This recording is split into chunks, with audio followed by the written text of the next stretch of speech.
Kia ora koutou katoa. This is InfoJam, where we stop and update you on news and info from the past week. Leading news this week, the long-tailed bat has caused a huge upset by being named New Zealand Bird of the Year. The long-tailed bat beat all the other birds, with the closest being a huge 3,000 votes behind. Second place went to the kakapo, Titipo-Namu, Rifleman got third, the kea was fourth, and the totowa was fifth. Forest and Bird spokeswoman Lauren Keown shared, Kiwis clearly love their native bat. A vote for bats is also a vote for predator control, habitat restoration, and climate action to protect our bats and their feathered neighbours. Bats in New Zealand are threatened by pests like possums, stoats, rats, and cats. The Bird of the Year was an opportunity to let the general public know about the bats.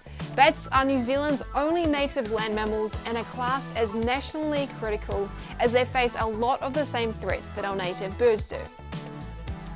In world news, Facebook has changed its company name to Meta as part of a major rebrand. The rebranding comes at a time when the company is under a lot of pressure and when they also want to expand into other areas like virtual reality. The names of its social media platforms such as Facebook, Instagram, and WhatsApp won't change. It will just be the parent company that owns them. The word Meta comes from the Greek language meaning beyond. The company also unveiled its new logo, a blue infinity shape. Mark Zuckerberg, the boss of Meta, announced the new name and explained his plans to create a metaverse. This is a place where people play and connect in 3D. Meta is hiring 10,000 people to develop this metaverse where you use the internet through virtual reality. From the Odd Stuff file, a Canadian man has claimed the Guinness World Record for the longest time spinning a football on one finger. Sandeep Singh Kala secured the title when he spun the football for 21.66 seconds. Kala is no stranger to records. He currently holds the Guinness record for spinning a basketball on a toothbrush, and said he decided to take on his latest record after discovering there was no current world record for spinning an American football on one finger. Kala said he chose Canada Day for his attempt as a tribute to his country. Following the record, he received the Guinness World Record certificate that made his accomplishment official. He said his next goal is to set a record in a competitive eating category. In sports, the Black Ferns have been comfortably beaten by England, going down 43-12. It was the Black Ferns' first match in 2 years, compared to England, who had played 14 internationals since the New Zealanders last took the field. The match marked the Black Ferns' 100th test, and 9 debutantes got game time at a packed-out Sandy Park. England has not lost at home since 2016 and showed its dominance, leading 17-0 at half-time. The Black Ferns struck first after halftime, but after that England was in control. The victory was the Red Roses' biggest winning margin over the Black Ferns and their first win against New Zealand since 2017. The result ensures that England regains the world's #1 ranking. Our pop culture topic this week is hoverbikes. Hoverbikes have hit the market in Japan. Last week, a Japanese company unveiled its single-rider hoverbike.